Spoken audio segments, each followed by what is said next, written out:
अस्सलाम वालेकुम friends, welcome to my channel. अल्हम्दुलिल्लाह, अल्लाह के फ़ज़ल व करम से हम सब खैरियत से हैं। उम्मीद करती हूँ कि आप सब भी खैरियत से होंगे। अल्हम्दुलिल्लाह, बच्चे नाश्ता करने के बाद स्कूल चले गए थे, तो मैं अपने लिए और मेरे हस्बैंड के लिए नाश्ता बना रही हूँ। तो कुछ दिनों में रमज़ान भी शुरू होने वाला है, तो रमज़ान की तैयारी भी करनी है। घर की साफ़-सफ़ाई करना है और जो भी कुछ सामान हो वग़ैरह ज़रूरत होते हैं ना, उन सभी सामानों को जाकर शॉपिंग करके लेकर आते हैं। तो हमारी शॉपिंग भी हम रमज़ान से पहले ही कर लेते हैं, क्योंकि रमज़ान के महीने में तो बहुत सारा टाइम वेस्ट हो जाएगा। रमज़ान तो इबादतों का महीना है और रोज़ा रखते वक़्त हम लोग शॉपिंग वग़ैरह करेंगे ना, तो थक जाएँगे और हमारा टाइम भी वेस्ट हो जाएगा। इसलिए पिछले 3-4 साल से हम लोग यही ऐसा ही करते हैं, क्योंकि रमज़ान से पहले ही हम लोग अपनी शॉपिंग पूरी ख़त्म कर लेते हैं और रमज़ान में ना सिर्फ़ इबादतें करते रहते हैं। और और मेन चीज़ ये होती है कि रमज़ान में ना 20 रकातें तरावी की पढ़नी होती है, तो बहुत ज़्यादा सूरे पढ़ने होते हैं। तो हम लोग रोज़ नमाज़ें पढ़ते हैं, तो इतने सारे सूरे तो हम लोग नहीं पढ़ते ना, सभी सूरों को याद नहीं करते, तो कुछ सूरे ना कच्चे-पक्के हो जाते हैं। तो उन सभी सूरों को ना अभी रमज़ान से पहले हमें याद करने होते हैं। अच्छे से हम लोग पक्का कर लेना, तो हमारे सूरे सभी हम लोग पक्का कर लेना, तो रमज़ान में हमें पढ़ने के लिए आसान हो जाएँगे। तो मैं ऐसा ही करती हूँ कि रमज़ान शुरू होने से पहले ना मुझे ज़ोहर के वक़्त में बहुत सारा टाइम मिलता है। ज़ोहर की नमाज़ के बाद खाना खाकर थोड़ी देर आराम करते हैं और बच्चे आने तक ना मुझे कुछ बहुत सारा टाइम बाकी रहता है, तो मैं कुछ अलग से काम कर लेती हूँ। तो रमज़ान शुरू होने में ये अभी महीना बाकी है, तो इस महीने ना मैं अभी अपने सूरे सभी कच्चे हैं, वो सभी सूरों को ना कुछ पक्का कर लेती हूँ। तो ऐसा ही मेरा टाइम टेबल, मैंने ऐसा शेड्यूल ऐसा तैयार करके रखा हुआ है। इंशाअल्लाह ज़रूर ऐसे ही कोशिश करूँगी कि मैं अपने सूरे सभी पक्का कर लूँ। तो यहाँ पे ना मैं अपने नाश्ते को तैयारी कर ली और अपने हस्बैंड आने के बाद मैं और मेरे हस्बैंड दोनों नाश्ता कर लिया, वो चले गए थे। तो नाश्ता करने के बाद जो हम लोग रोटी बनाए थे, तो आटा पूरा किचन कैबिनेट में फैल गया था, तो मैं उसको साफ़ कर रही हूँ। और चूल्हे को भी मैंने अच्छे से साफ़ कर लिया। ये हमारी लक्ष्मी आंटी मेड है, तो उन्होंने पोंछा भी लगा कर चले गए थे।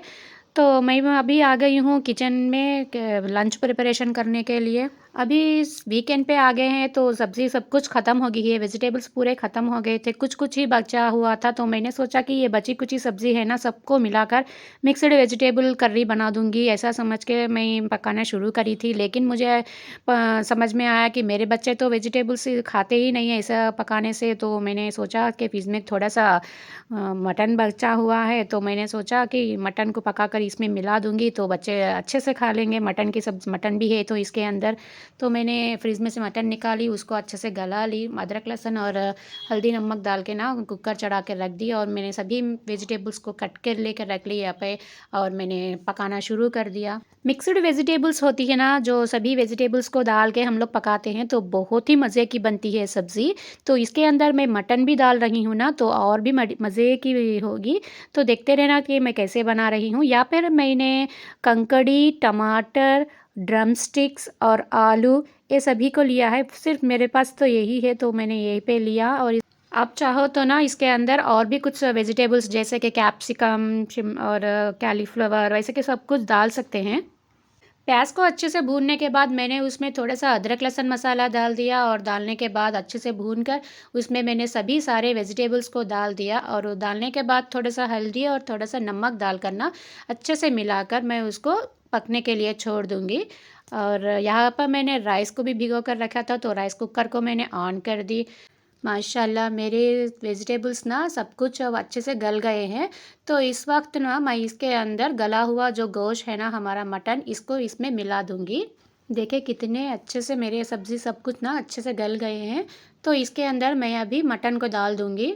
मटन भी अच्छे से गल गया है, तो मैं अभी इसे मटन को भी इसमें डाल दूँगी। मटन में जो भी कुछ पानी रहेगा ना, वो पानी के साथ मैं इसके अंदर डाल दूँगी और उसको अच्छे से मिलाकर थोड़ी देर पकने के लिए ऐसे ही छोड़ दूँगी।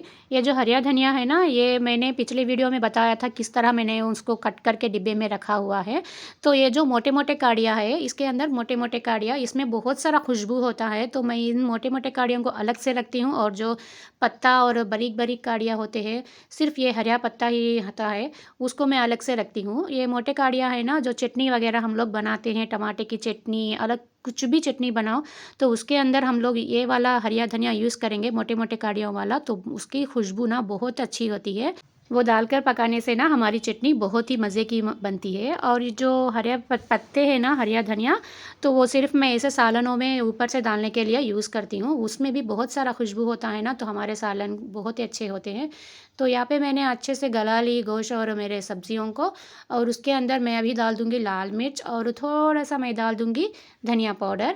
इसे धनिया पाउडर में है ना, हम लोग घर पे ही बनाते हैं धनिया पाउडर। उसके अंदर लौंग, इलायची, पत्ता, जो गरम मसाले के चीज़ें होते हैं, वो भी डालकर पीस लेते हैं। तो धनिया पाउडर और गरम मसाला 2 मिक्स होकर होता है।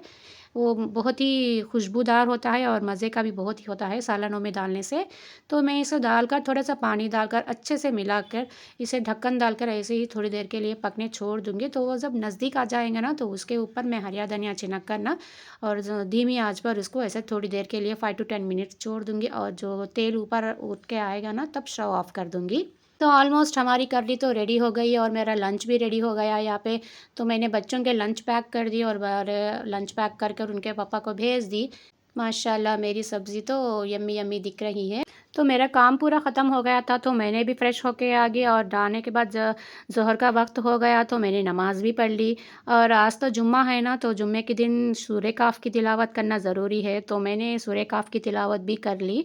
ऐसा कहा जाता है ना कि जुम्मे के दिन सूरह काफ़ की तिलावत करते हैं, तो आगे के जुम्मे होते हैं तब तक हमारे गुनाह माफ़ होते हैं, ऐसे बोलते हैं ना। तो हम लोगों सभी को इस तरह का सूरह काफ़ की तिलावत करनी चाहिए। इंशाल्लाह आप भी पढ़ते रहिएगा।